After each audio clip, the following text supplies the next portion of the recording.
Well, joining me now to make sense of Trump's planned troop deployment is Angela Fobbs from Mainz in Germany. She is a director of strategic initiatives, Democrats Abroad. Happy weekend. Good to have you today.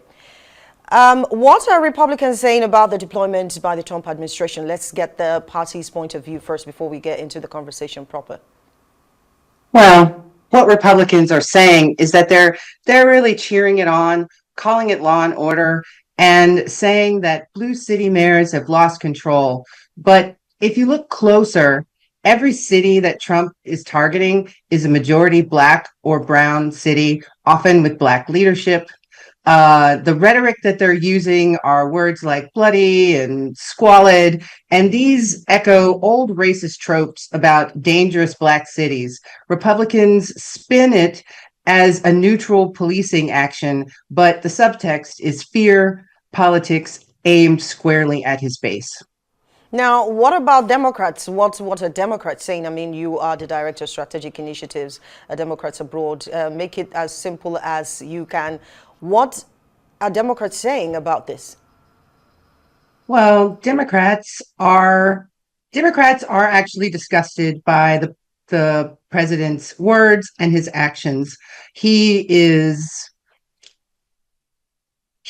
projecting what he thinks about himself onto the mayors of all these cities as if they are incompetent, but he's actually the one that's incompetent. And Democrats are preparing to fight back, just as the mayor of Chicago is doing right now. He's had a long time to prepare, and I hope and I think that all the other cities in America that are run by Democrats are preparing for the same thing. And we can all learn from the things that have happened before. I'm sure you saw in the news just right before came on to talk to you about the conversation we're having now. The fact that 6 people were shot, overnight and about several injured. One would think that the president's perspective on how to handle crime is totally different. But I mean, what do you know? There are different strokes for different folks. The way Biden handles his is different from Trump's. But with the escalating number of crime and, gunshots and all of that, don't you think this is the right way to deal with it?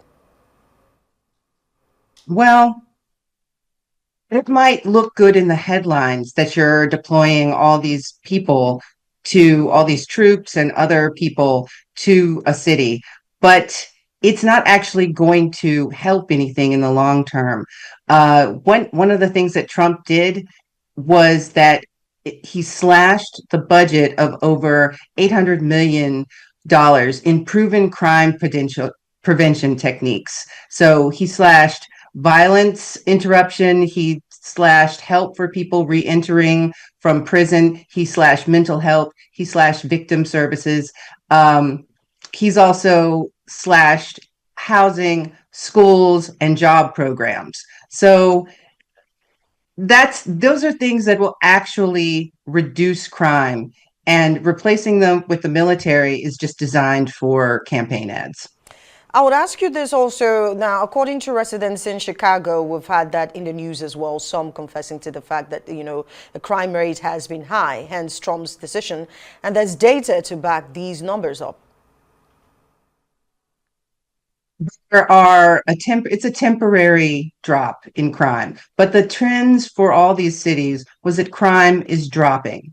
And this is just a federal overreach. And it's a feeling, a vibe that maybe crime has gone down, but it's not a long-term solution to a problem. You can't have troops on every street corner in the United States. That's not a civilization. That's not the way our country works. That's not America.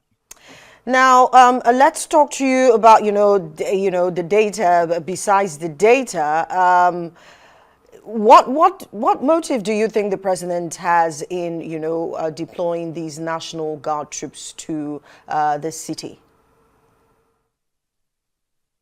The president is trying to grandstand, but in reality, the motive that he has is the continuation of his fascist, authoritarian takeover of the United States.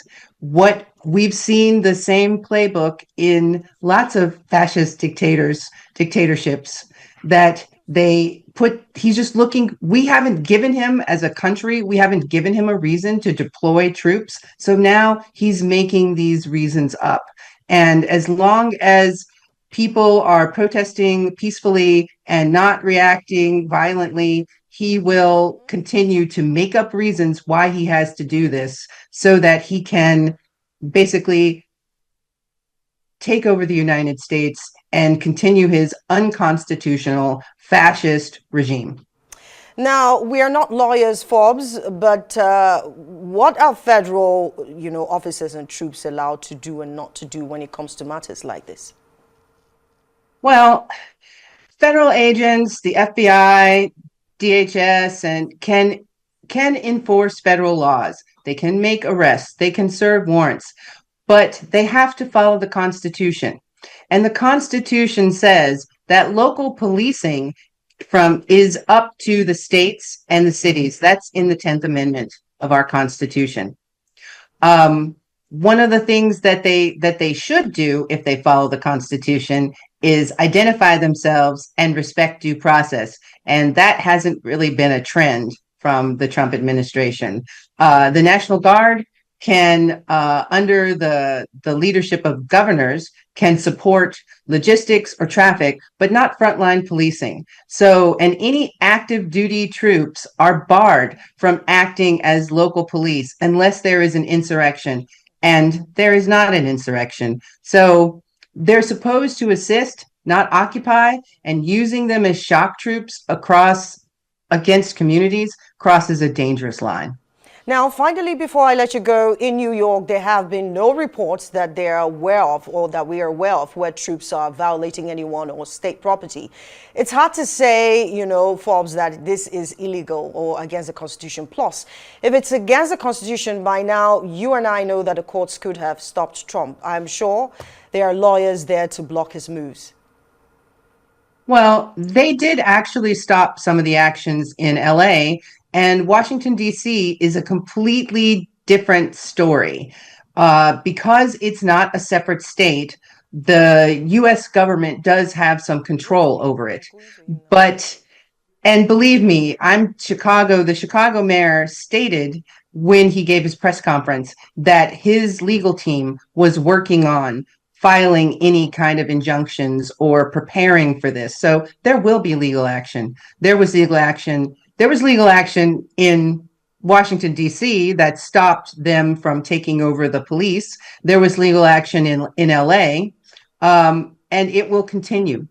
Right. Thank you so much, Angela Forbes, for joining us to talk to the On the Rise America, particularly with regards the Brandon Johnson, the mayor of Chicago, blocking Trump. Well,